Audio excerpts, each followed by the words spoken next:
Bonjour à tous, ici Yakuneko et bienvenue pour la vidéo de la semaine. On se retrouve aujourd'hui avec le second classement de 2024. C'est un numéro qui ressemble beaucoup à son prédécesseur, notamment dans le bas du classement et avec une plutôt mauvaise surprise.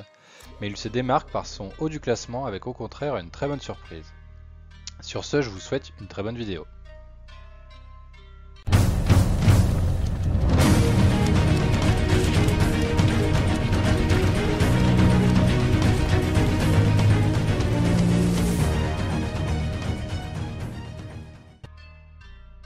Avant de rentrer dans le vif du sujet, on va faire le tour des non classés de la semaine, en commençant par les absents, toujours Hunter x Hunter, dont on attend avec impatience des nouvelles pour un potentiel changement de magazine ou un passage complet sur Manga Plus.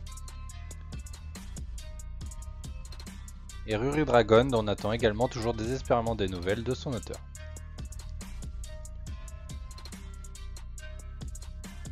Et enfin Jujutsu Kaisen qui est également en pause cette semaine, ce qui était déjà beaucoup le cas en fin d'année 2023. C'est One Piece qui fait la couverture du magazine cette semaine, assez réussi comme souvent avec Eiichiro Oda. Et voici le lead color qui accompagne sa couverture. Je suis pas à jour dans One Piece, je me suis arrêté au début de l'arc Wano, donc je n'ai pas toutes les refs de cette page couleur. Il faut absolument que je reprenne. Shadow Eliminators obtient une nouvelle page couleur pour son deuxième chapitre, ça semble être une norme désormais. Dites-moi dans les commentaires si vous avez lu ces premiers chapitres.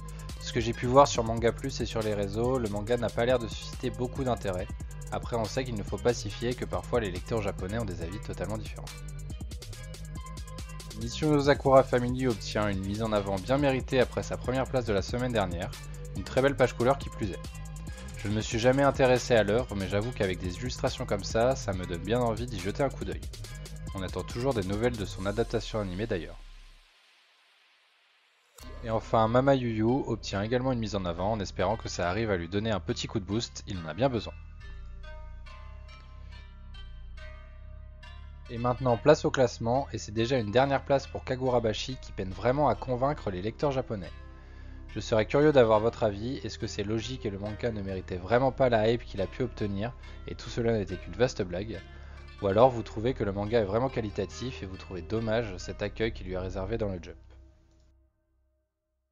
Il est suivi de près par la nouveauté sortie à une semaine d'intervalle de Kagurabashi, Two and Ice enchaîne son quatrième trio de fin en autant d'apparitions dans le classement.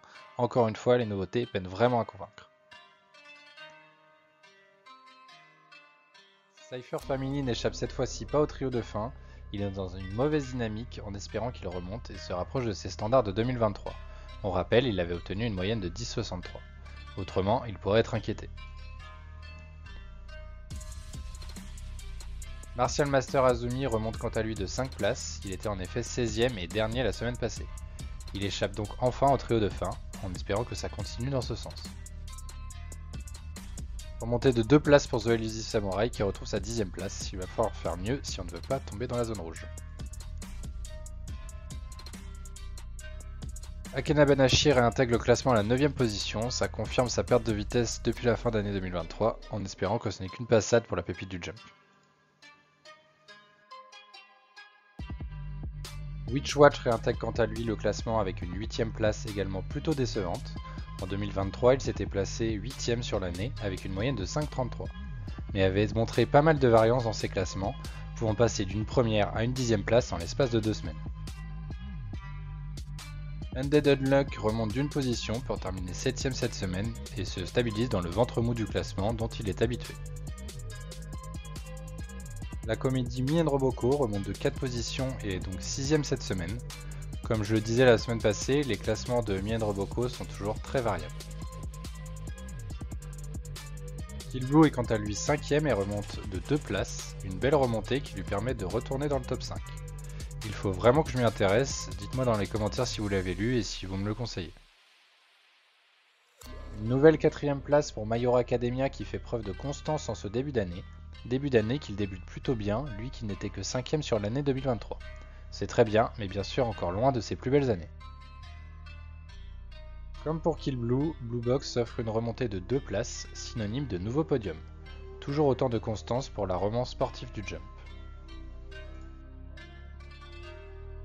Et c'est Sakamoto Days qui s'empare de la médaille d'argent en remontant d'une place. On va pas se cacher, l'absence de One Piece dans le classement fait du bien à ses comparses.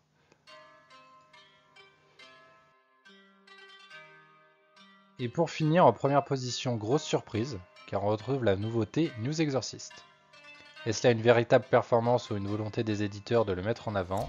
On ne le saura jamais, mais ça fait toujours du bien de voir des nouveautés comme Kill Blue et News Exorcist sortir leur épingle du jeu quand on connaît l'état actuel du Weekly Shonen Jump et à quel point les nouveautés ont du mal à perdurer.